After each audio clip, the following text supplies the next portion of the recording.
amateur radio operators. Welcome to our Crooked River Amateur Radio Club's Tuesday night. Why do I keep saying Monday at that point? Tuesday night VHF net. My name's Pat. My call sign is November 8 Oscar Quebec Papa.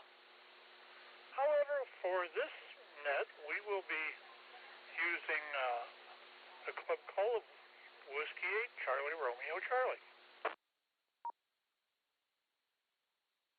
This is an open and directed net. All amateur radio operators are invited and encouraged to check in. All traffic will go through net control, and since emergency traffic may drift in here at any time, especially since we're a Skywarn group, we ask that you leave a little break here and there during each transmission.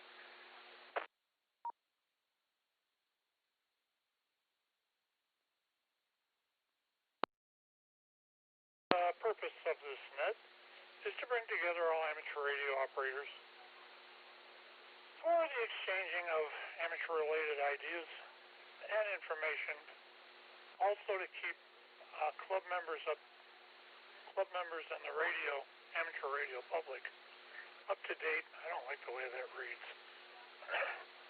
Up to date about club meetings and happenings, and also to enhance the net operating practice. This net meets every Tuesday night at 7 p.m.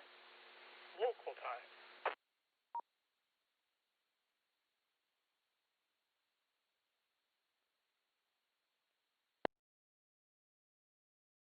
Start with announcements and then ask for check-ins from anybody with announcements or information of general interest to our net.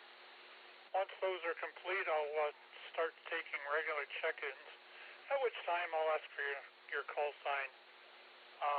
Please repeat it phonetically, and then give me your name. When all these check-ins are complete, I will close the net after repeating the announcements and doing one last call. Now, the announcements. I've only got a couple of them. The big one, I've decided, since we are at risk for a little bit of a snowstorm tomorrow.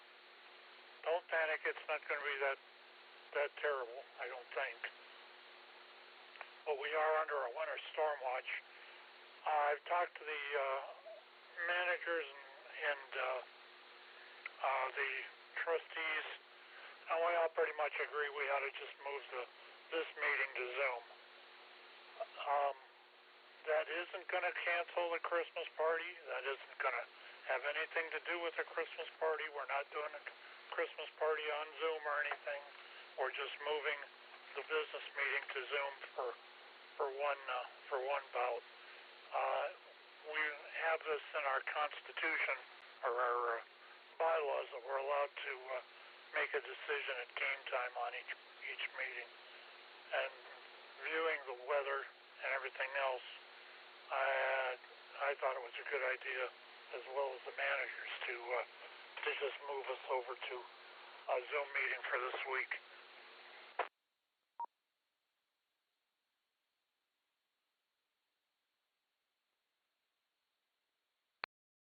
The meetings will be at the same time. The link for the Zoom contact is on the crarcham.org website on the calendar, and also I've posted it on Facebook, so it should be fairly easy to find. As far as the next announcement, that concerns the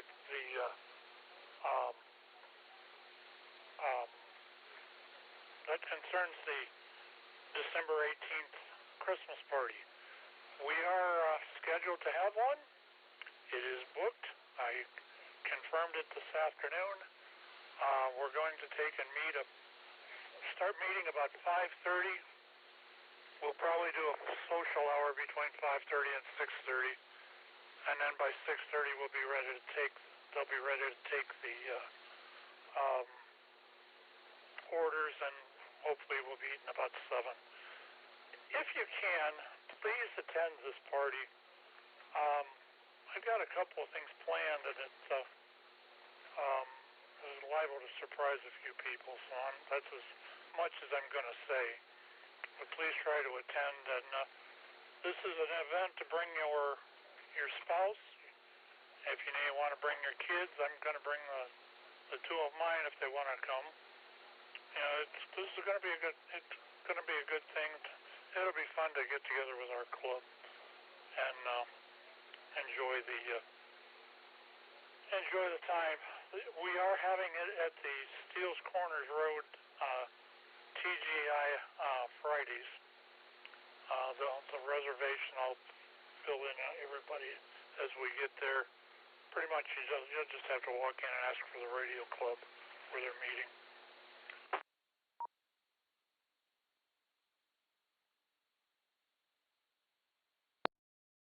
I think that's all the announcements I have for tonight. I don't have a trivia question. John, KAGKG, are you here?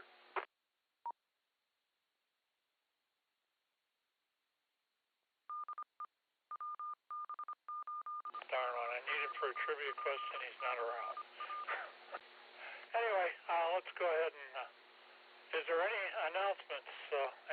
Anybody else want to make any announcements before we continue? If you do, if you have an announcement, come now.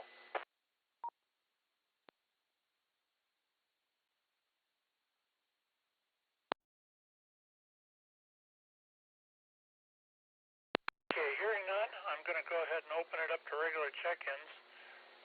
If you'd like to check in with us, please call W8CRC. KB8PRK. KB8PRK. At least we hung in there with Denver. I know that's where you're headed. Okay, KB8PRK. Ted. Is there any more? Bill Foxtrot 8, Charlie Yankee, Bob. We have 8. Charlie Yankee. Evening, Bob. Get to you in a second here. Any more? November Hotel, Mark and Akron, in and out. Good evening, Mark. Good to hear from you. I hope all is well, and hopefully talk to you sometime in the next week or so. Thanks for the in and out check-in. That was Mark, ARK. All right, any more? Kilo Charlie 8, November Oscar Victor, KC8NOV, Marty, Streetsboro, Whip.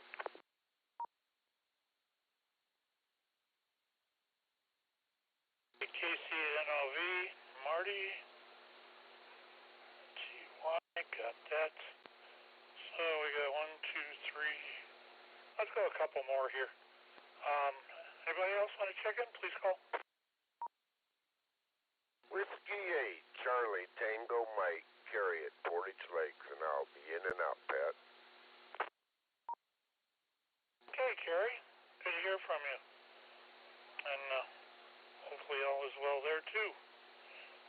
ARY. Anybody else want to check in?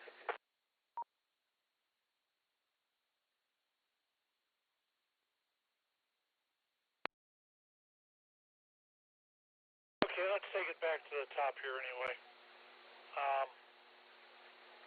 I think the first one on the list is KB8PRK. Good evening, Mr. Ted. I've got my helmet on. You can go ahead and bash me all you want.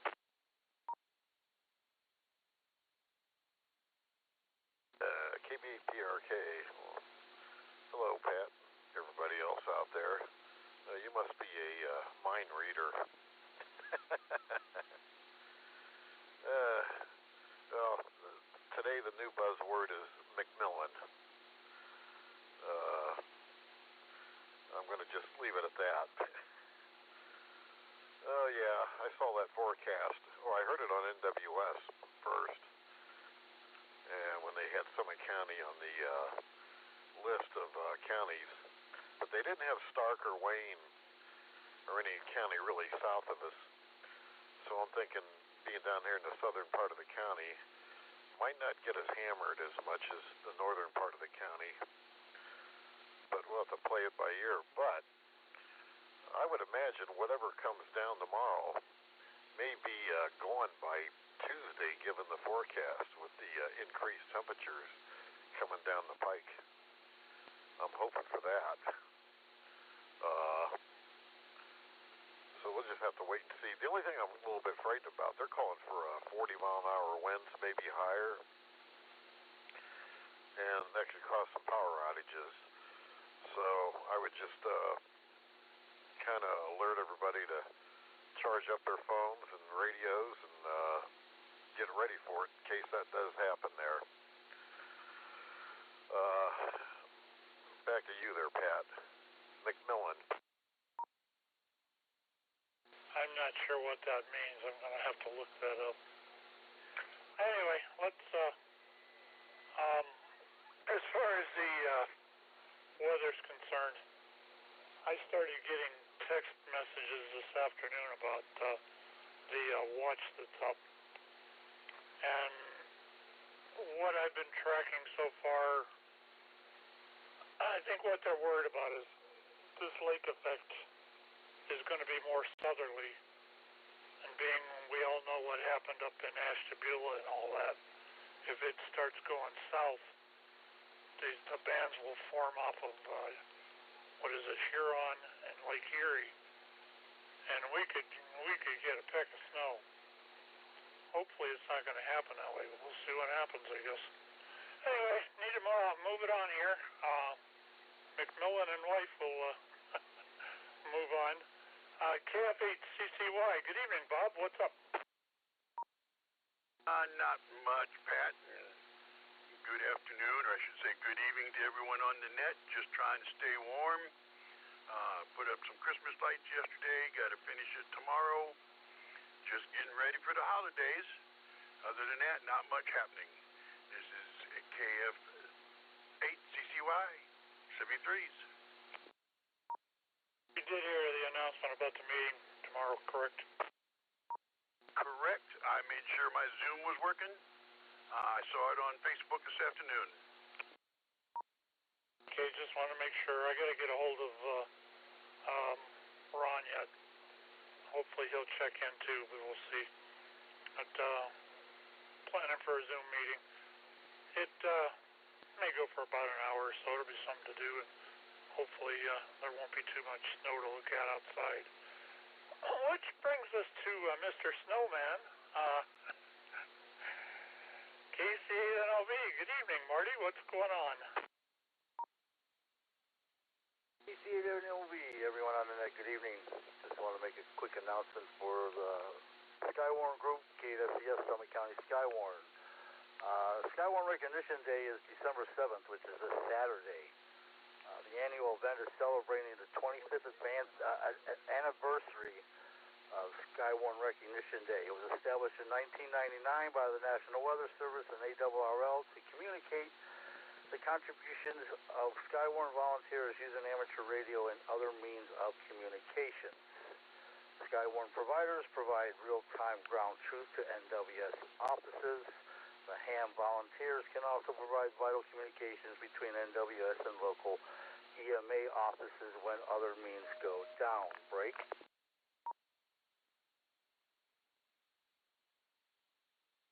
This year with the celebration, they are going to do a special radio event.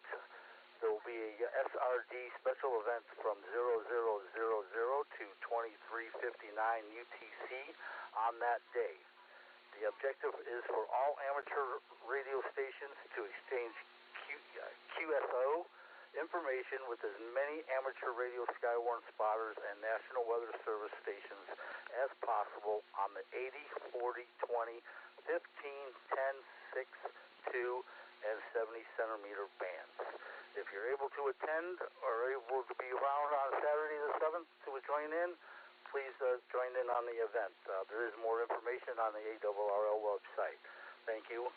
KC8NOV for K8SES Summit County Skywarn.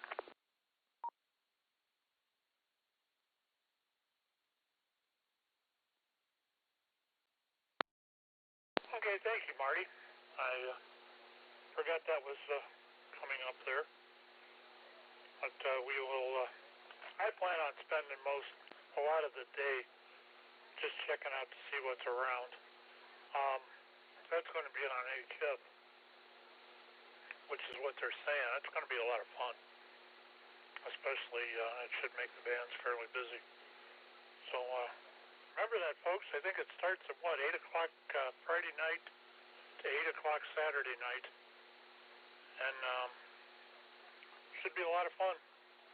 Anyway, we will go ahead and move on. Well, we're not going to move on here. We're out of check-ins. How about that? If you want to check in with us, it's that time to do it. Please call W8CRC. KE8, HNK Mobile, I'll be in and out, Pat. Okay. Elmer, KE8, HNK, gotcha. Anybody else?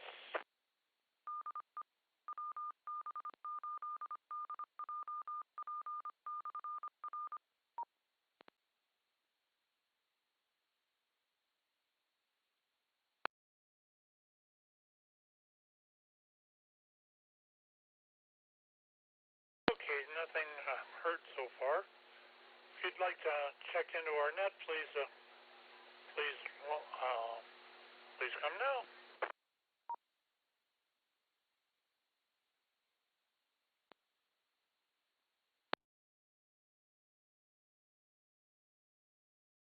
Looks like we're going to have a kind of a light night tonight, but we do that before, or we've done that before. Let's go ahead and reread the announcements here. Remember that the meeting tomorrow night will be on Zoom. We won't be meeting at the church because of what looks to be a coming weather event. Stay tuned to your local forecast for your area to see what exactly is coming at you. We got the Christmas party coming the 18th. It'll be at the Steele's Corners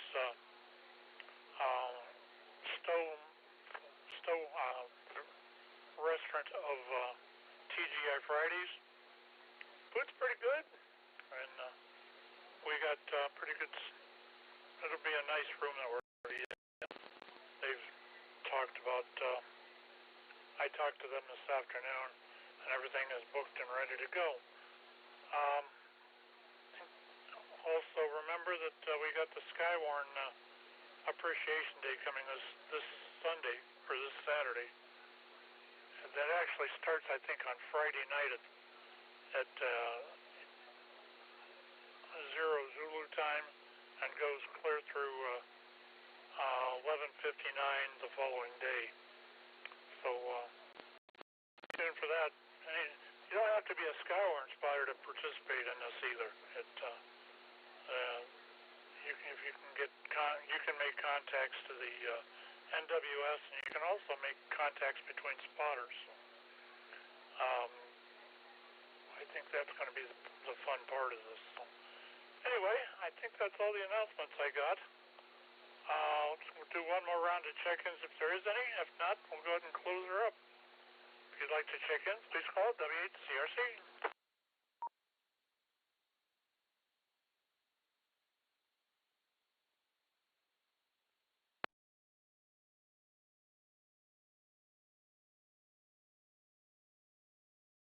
Okay, hearing nothing, I'm going to go ahead and prepare to close this net. I'd like to thank everybody that took the time to check in with us and join us tonight. Without your participation, there wouldn't be a net here. and I really like to see this flourish and grow. This has been N8OQP. My name's Pat, and it's been my pleasure to host this evening's net. At this time, I will go ahead and close things up at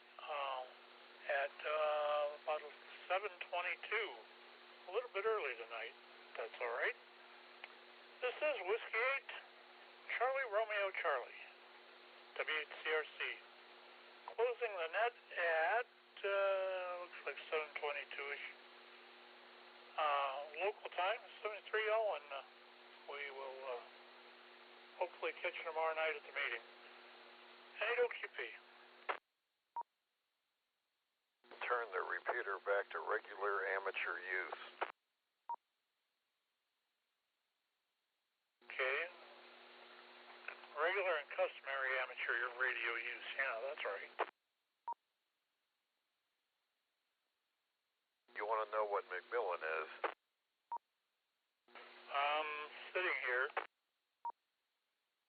That was the Denver player late in the fourth quarter that got that pick six.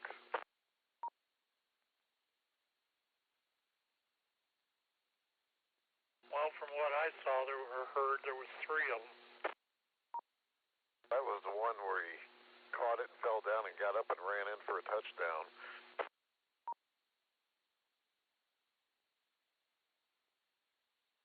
That was a good game, though, throughout the whole four quarters.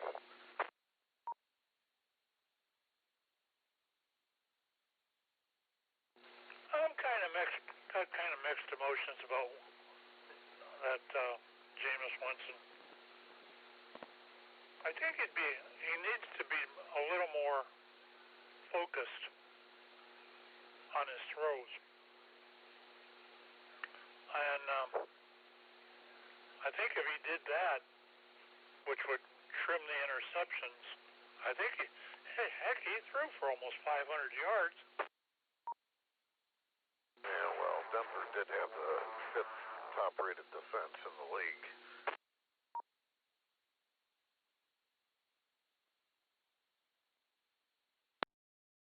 There might have been a double there. I said I think Stefanski's still making the calls.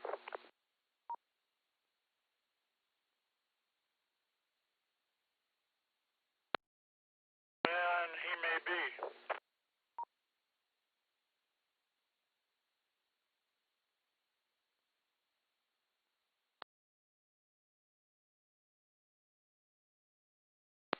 Well, just like the announcer said yesterday, they weren't playing like a 3-8 team.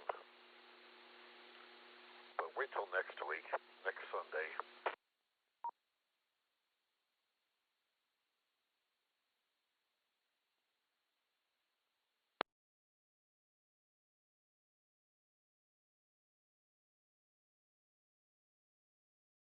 Do you think it's going to snow again? Out your window, it is.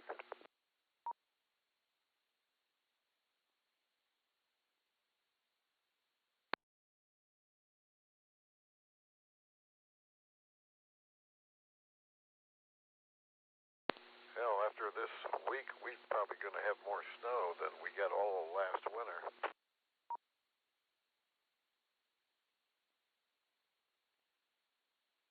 If you think back,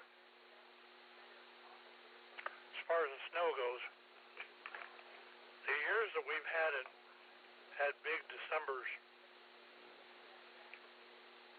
Marty, do you remember the one year we had all that snow and they had a coordinators meeting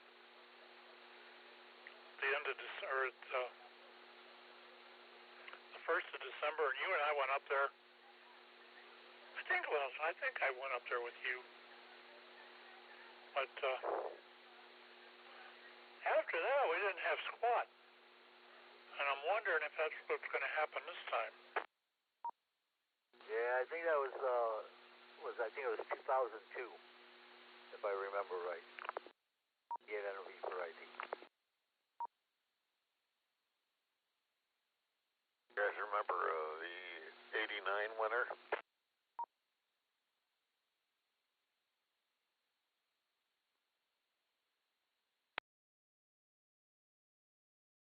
December, when December came in 89,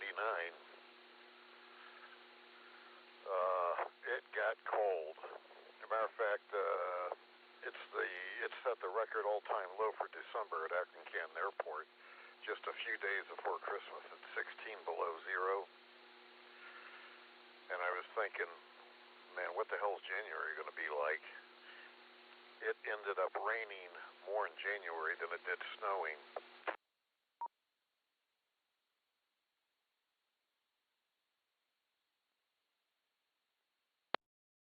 And that's what I'm saying. This area, strangely enough, gets kind of a balance that way.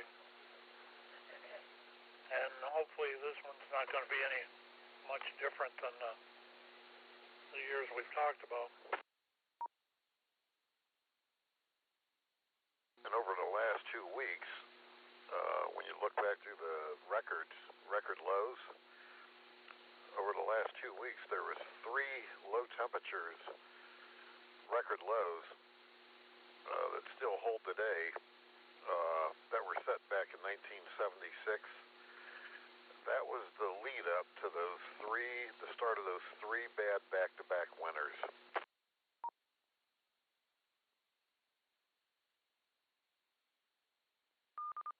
Those were record setters.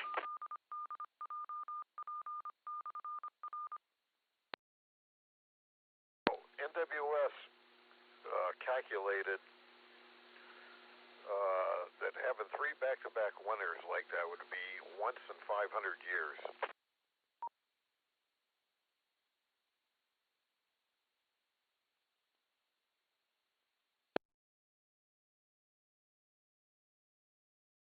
Well, unfortunately, we won't see another one.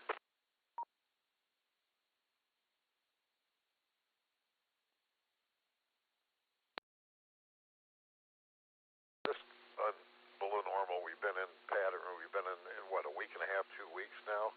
All that's pretty much doing is balancing out all that record warm we've had most of this fall. Hell, 3 weeks ago, 4 weeks ago, we were in the 70s, and right before this hit, we were in the 60s, and it pretty much stayed that way September and October and the first part of November.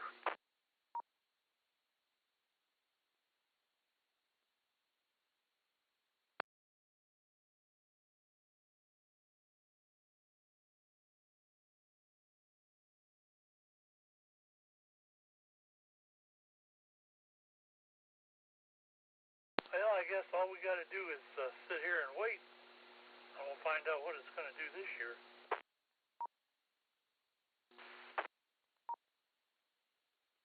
But they say, I'll let you know in April how winter's going to be. Yeah, that's about right, too.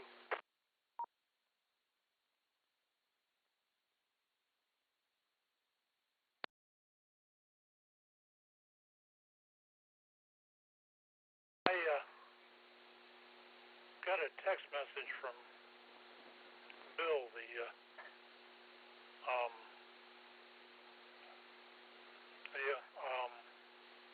guy that moved to Kentucky.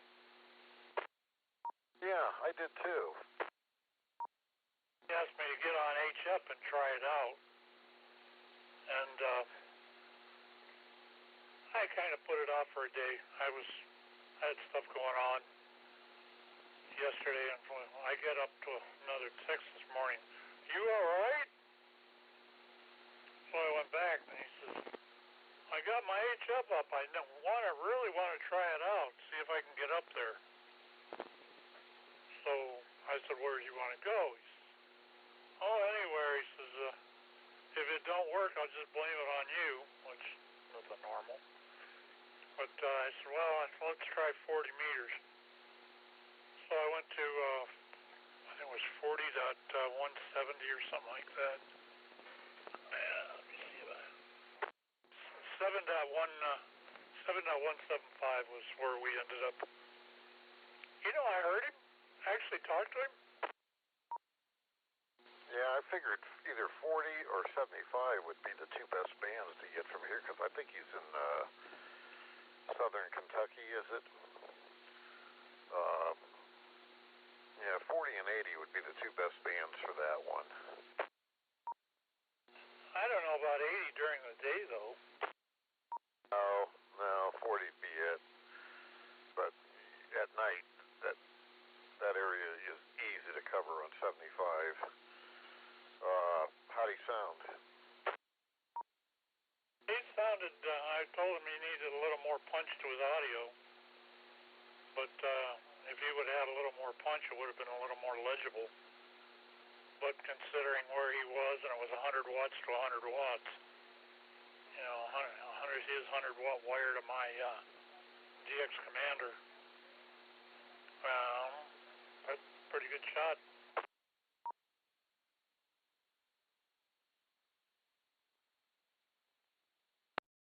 Next time you're going to make a QSO with him, let me know. I'll tune it in here.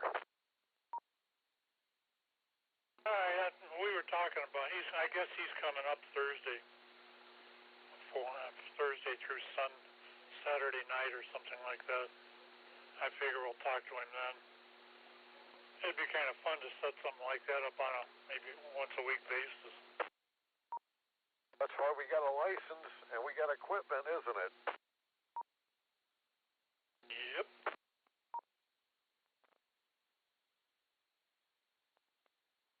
I gotta tell you, that DX Commander, I don't know how it does on transmit, but that receive on that thing, there is nothing like that. That antenna is so quiet.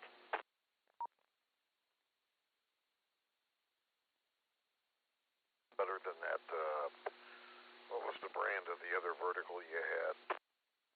Cushcraft. Bushcraft? That was a 6BT.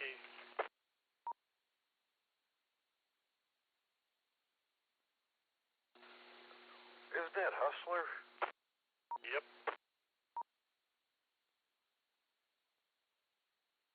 They combined, all of them combined it, I think. Wasn't it MFJ or somebody that bought that? I don't think they bought Hustler, but I know they did buy Cushcraft.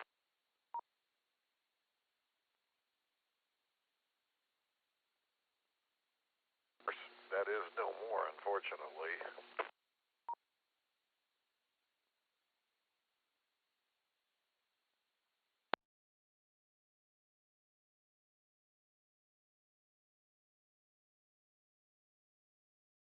Somebody got a hold of that inventory. There had to have been I don't know if they were ramping down production before he announced his retirement or what, but there had to have been a lot of inventory that somebody got a hold of.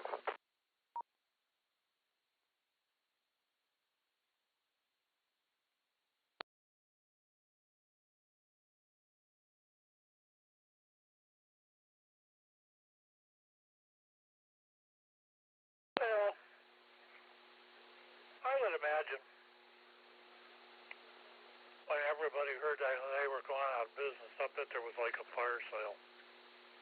And that's probably where all the inventory went. All the knocking and stuff we used to make fun of MFJ, mighty fine junk, MF junk, you know, all that stuff. They did have some products that were unique and that did work.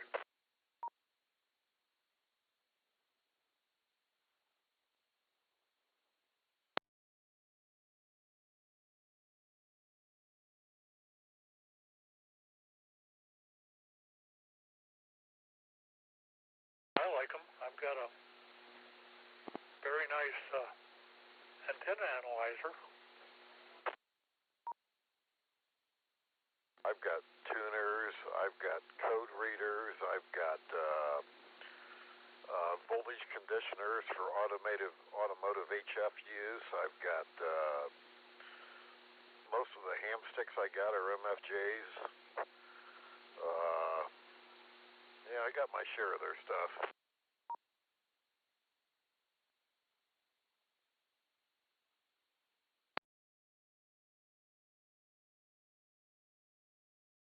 Oh heck, I forgot about the sticks, ham sticks. I've got a couple of them too.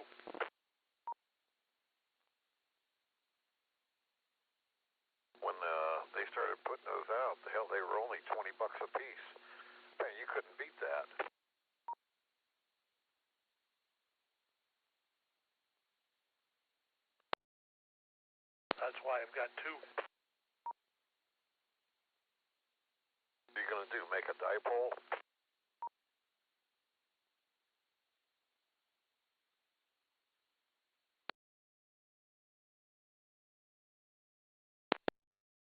I'm going to use them on the truck. That's what I bought them for. I've got everything in the truck to do that. I'd have to put the hitch back on it as far as that hitch. Well, the original idea was to just get it so I could drive around in the truck and listen to it all. You ever do any HF operation mobile?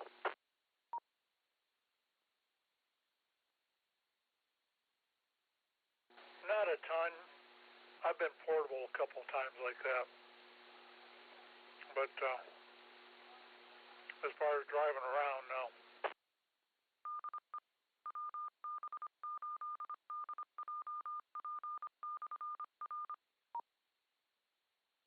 One of the advantages is that when you're driving around and you're tuned in to 40 or whatever band, you'll hear the noise level change as you drive around through areas that are noisy and some areas are clean. And it's easy to figure out where you can go and operate and get a quiet background. And I made some really good contacts mobiling. I've talked to the Middle East, talked to Japan, worked a lot of special event stations, got through pile-ups. You learn a little different technique when you're mobile, and that helps you, especially on pile-ups and stuff like that. I remember one time I just backed in here, and I was tuning around before I shut the car off, and I heard this pile-up on this South American station. There was a big pile-up. I got in on the first try.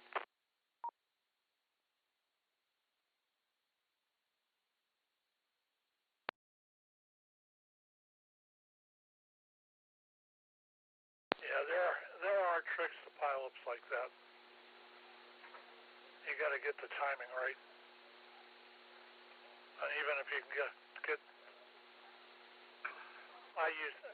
I've done the trick. Of course, they say my call sign first, but on the second or third try, I'll just go OQP or Ocean Queen Papa. And a lot of times,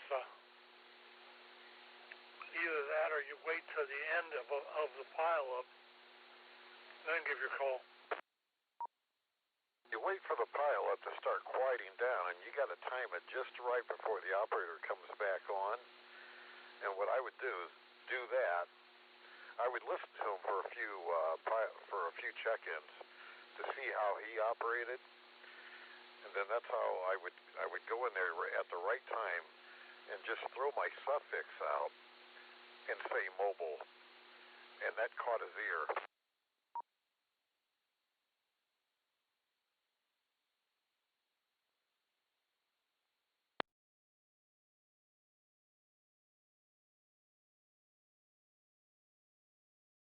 I remember I was sitting down here at McDonald's, down here at the intersection, out in the parking lot, eating a breakfast sandwich, and I was tuning around on 20 meters, and I heard the special event station over there in England, and they were had it set up right down the road from where this is in 2010, when William and Kate, the royal family, when they were getting married, and they had a special event station set up, and I got in on that on the second try.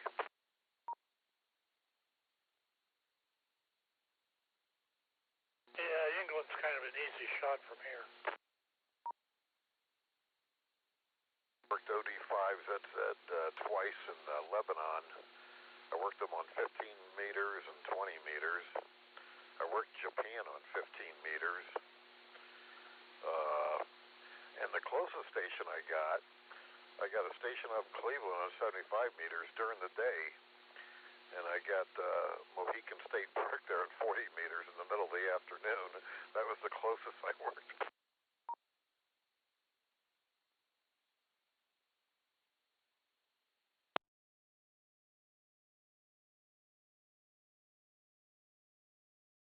You know, that's what confuses me about the band sometimes. Like Bill and I worked today, and we weren't, it wasn't exactly sitting on top of each other, but about the same time, if John would have been on up there in Marblehead, I could have worked him the way the band sounded. But it was nicely quiet. Yeah, that would have been, you probably would have got them at that distance on, if you were, say, on 40 or 75,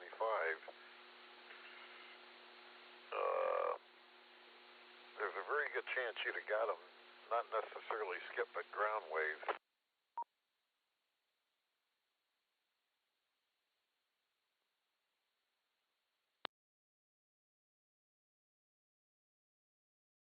That's how I think I worked Bill. I'm kind of thinking it was ground wave. It might not have been. It might have been skip. Well, that's almost short skip stuff. Yeah, Southern Kentucky, I think that'd probably be a single hop.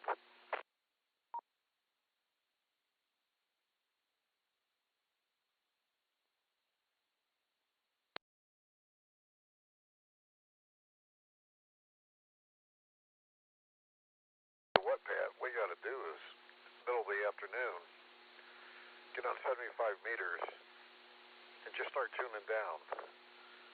You know, start at the top of band and we'll start working your way down.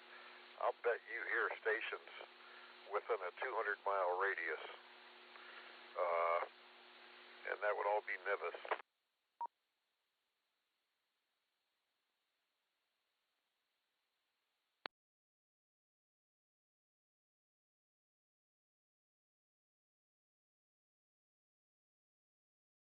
That sounds like fun. Did it, you know, I'd work middle of the afternoon. I used to go to the Springfield Lake and just sit there during the summer, and I'd work Cincinnati, Columbus, Fort Wayne, down in the Ohio River, over there by Wheeling and Steubenville, and into western Pennsylvania. That's about the right, you know, what it turns out to be.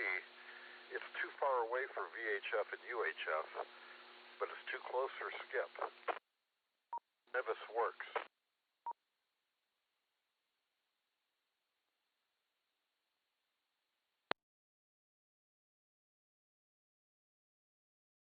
Fall asleep, Marty?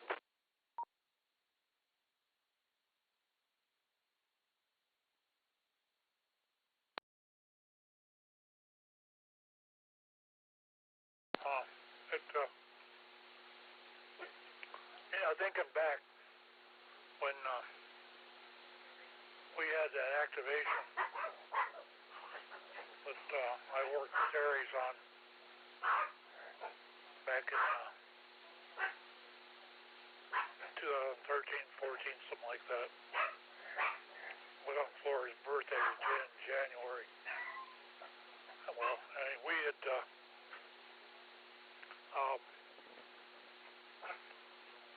when they activated, they were telling me to go to 75 meters to contact Columbus because it was the easiest channel there, or the easiest way there. Absolutely, and one thing about that kind of distant, well, not distant, but that type of communications is there's no, very little QSB. Signals are just steady.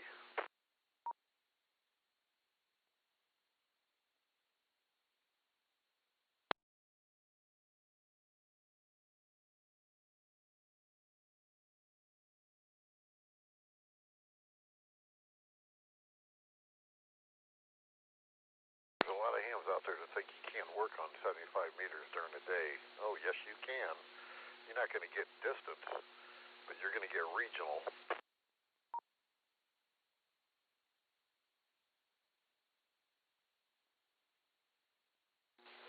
The other place that was the only time I ever talked on was 60 meters. And I guess there's only like 5 frequencies you can use there. But that was the other place I needed to get a couple of pieces of information from them for up here. And that's how it ended up working. To get on 60 a lot when they opened up that band. I had some good, you were limited to 50 watts, ERP, and it was only sideband when it first got started. They didn't let no digital modes in or any other modes. Now they do, unfortunately. They should have left it the way it was when it first got started. And I had fun. I had good contacts in there and long QSOs.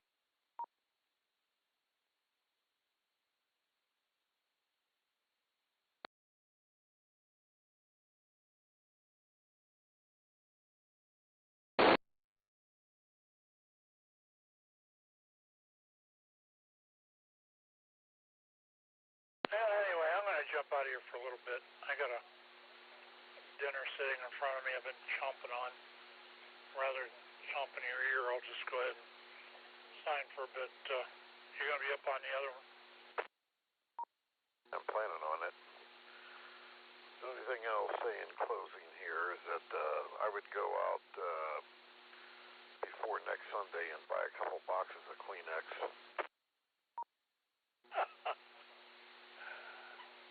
Yeah, you never know. I've heard this story before.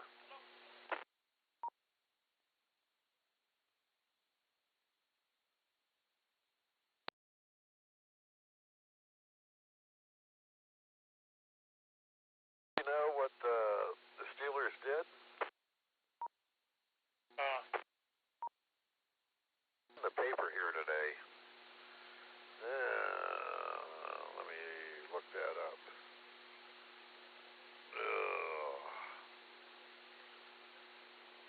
Come on. Here we go. It said,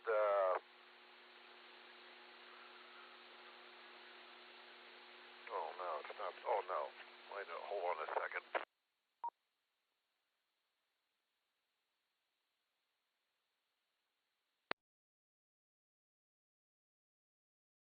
Okay.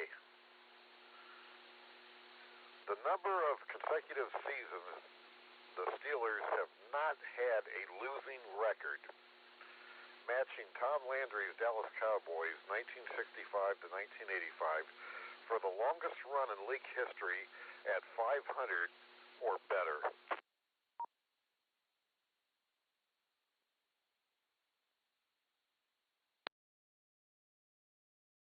Well, they're not in the Super Bowl yet.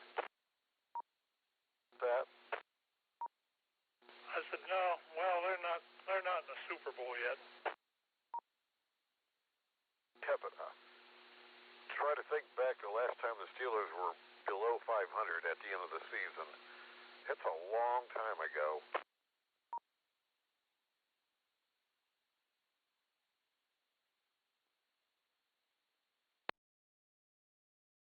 He's been there for 17 years and he's never had a sub 500 season.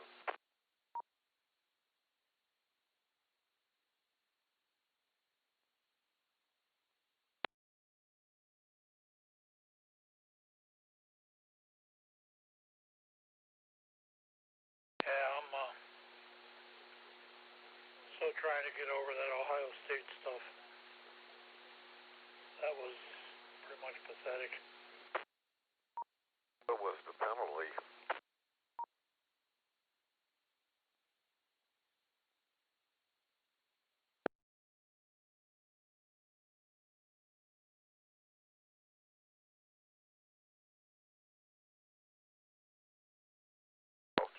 extracurricular activity, you know, especially in a game like that. And I think that's what did them in.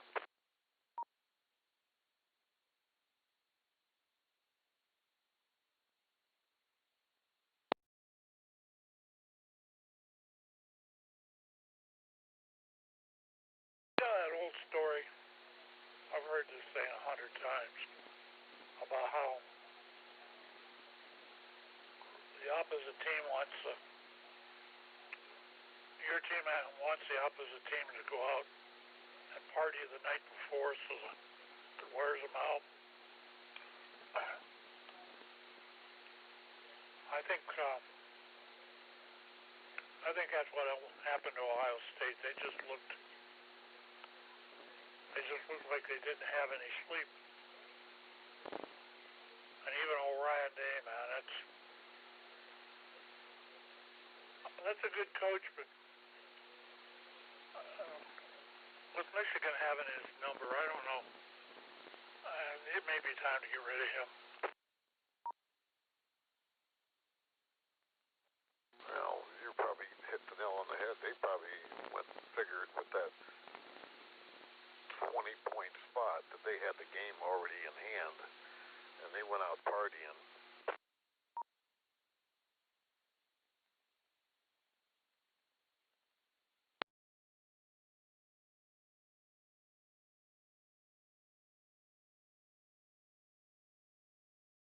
Well, it wouldn't be the first time. Probably won't be the last. When the Steelers got into their first Super Bowl back in '74,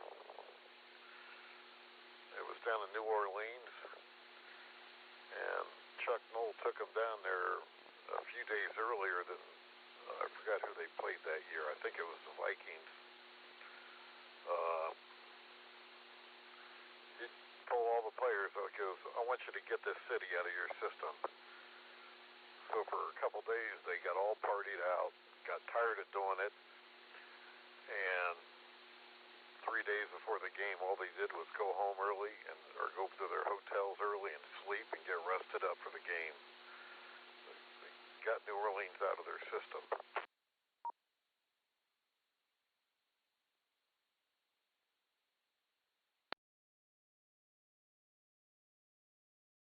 This year it's in Vegas, isn't it?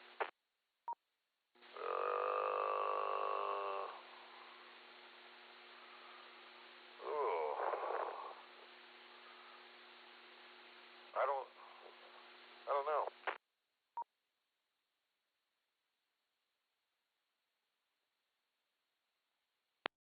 Find out. Hang on a second.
New Orleans.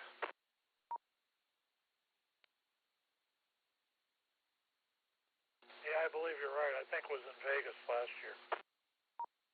Yeah, Super Bowl 59 is 2025 is in New Orleans. You want to hear an interesting statistic? Good.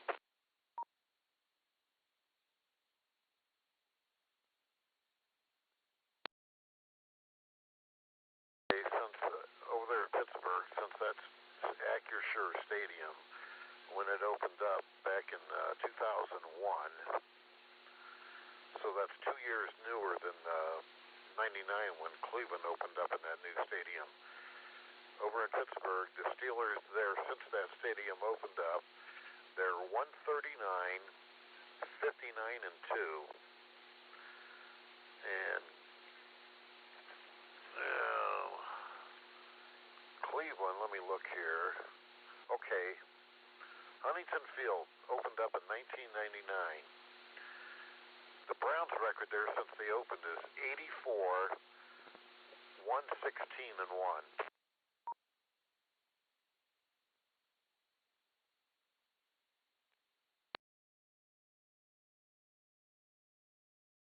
You know who the one is.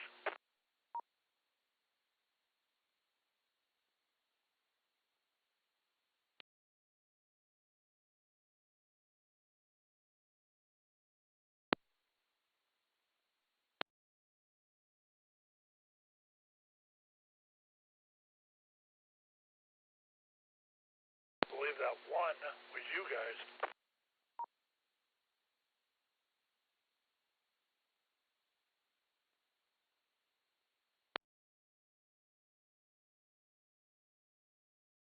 And 116.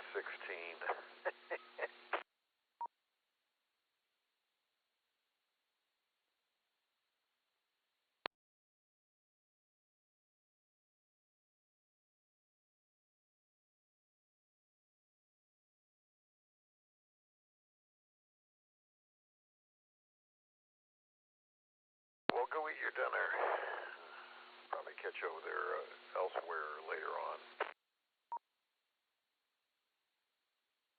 Yeah, I've got it on over there, so anything goes on, I'll probably hear it and come over. I gotta go put the, once I get done eating, I gotta go do the bags on my legs. So that, this medical thing I gotta do. But, I'll probably be listening. I'll be back over if anybody's there. After that, give me a PRK. Good, Ted. I don't keep it.